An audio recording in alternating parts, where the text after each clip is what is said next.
Aš gal pradėsiu nuo kopos minusų. Todėl, kad pliusų jinai turi daug daugiau, bet to minusai yra tai, apie ką būtinai reikia pagalvoti jau dabar ir kuriuos aš labai tikiuosi, kad žmonės išgirs, kad paskui nereikėtų jais teisintis, norint atiduoti šunį atgal. Pirmas dalykas, kopa yra reaktyvus šuo. Reaktyvi į daugiausiai tokius judančius objektus. Mes iš tikrųjų su to jos reaktyvumu puikiai tvarkomės, mes puikiai galim visur su ją vaikščioti, todėl kad mes žinom, kad šuo gali turėti reakcijų, mes patys stebim aplinką, kad jai to daryti nereikėtų, mes nukreipiam ją maistu, bet žinoma, namuose gali dar išlysti ir kiti dalykai, mes su šunimis bendrauti mokam ir mums galbūt yra lengviau kalbėti, šeimininkams, kurie mažiau moka bendrauti su šunimis, gali būti sudėtingiau, bet tarkim, kopai gali nepatikti pro šalį lakstantis vaikai, gali nepatikti skrajojantis paspirtukai, vairiausias toks nei iš šio, nei iš to iškilęs triukšmas. Šiaip iš tikrųjų, ką aš pastebėjau, kad kai mes vaikštam ir pakankamai ramiai tie vaikai praeina, ar pakankamai ramiai kažkoks dviratininkas pravažiuoja, jai nėra tikslo į tai reaguoti. Jinai reaguoja tik tada, kai tai yra netikėtumas, bet su tuo reikia dirbti. Kitas dalykas, kurį reikia žinoti apie kopą, jinai yra jautrus šuniukas ir jinai turi baimių. Svetimas žmogus jai nėra malonu, todėl susipažinti su svetimu žmogumi reikėtų laiko ir žinot, kartais labai norisi galvą į sieną daužyti, todėl kad išleisdama šunį į namus tu visą tai papasakoji ir netgi pasakai žmonėm, kaip reikėtų su to dirbti, bet jie daro savaip ir galiausiai nurašo tai neva tai šuns problema. Tai pasakysiu dabar video, kad žmonės tiesiog žinotų ir galėtų vis atsisukti ir paklausyti, nes kartais galbūt kai tu tiesiog žodžiu pasakai, žmonės nebeprisimena, ką tu jiems sakai. Kai šuo nesijaučia jaukiai šalia svetimų žmonių, reikia padaryti taip, kad tie žmonės, bent jau jūsų artimi draugai ir bičiuliai, su kuriais tam šuniui reikės bendrauti, keltų tam šuniui geras emocijas, kad keltų geras asociacijas.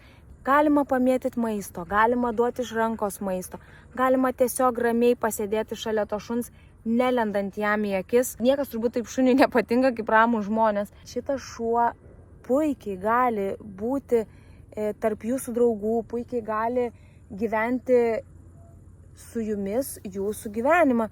Tik tai tiek, kad reikia tą šunį paruošti teisingai. Aš tų dalykų, kurie yra kopos minusai, nevadinčiau netgi minusais, todėl kad su tuo galima puikiai dirbti.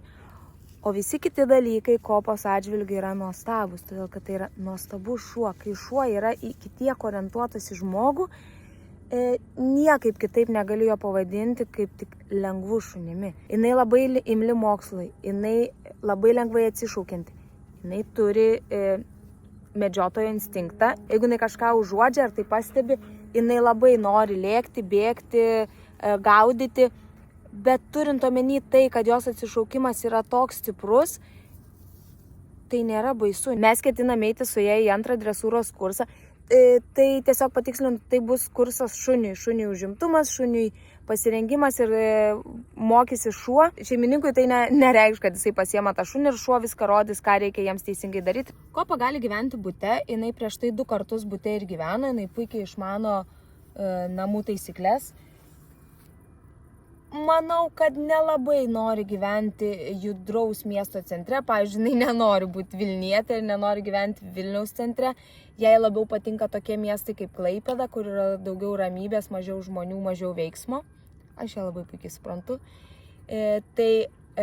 Trečią kartą jau jos į Vilnių tikrai neišleisim. Abu kartus iš Vilniaus grįžo. Kopa yra jaunas 3 metų šuo, aktyvi, labai orientuota į žmogų, labai imli mokslui, labai sukalbama, puikiai sutarė su šunimis, nors ir gatvėje gali reaguoti į svetimus šunis. Tai yra į judrius objektus reaguojantis šuo, su tuo reikėtų dirbti. Ir tai yra šuo, kuris svetimam žmogui neateis laižyti veido ir neateis vizginti uodegos. Tai su kiekvienu svetimu žmogum reikės supažindinti. Bet supažindinti ir padaryti taip, kad jinai galėtų bendrauti tiek su jūsų draugais, tiek su kažkokiais žmonėm, kurie jums yra svarbus, tikrai įmanoma. Mums tai pavyko, vadinasi, gali pavykti bet kuriam. O šiaip tai yra nuostabus šuo. Žmogui, kuris dirba su savo šuniu, kuris supranta šunis, kuris supranta šunų kūno kalbą, tai yra nuostabus pasirinkimas.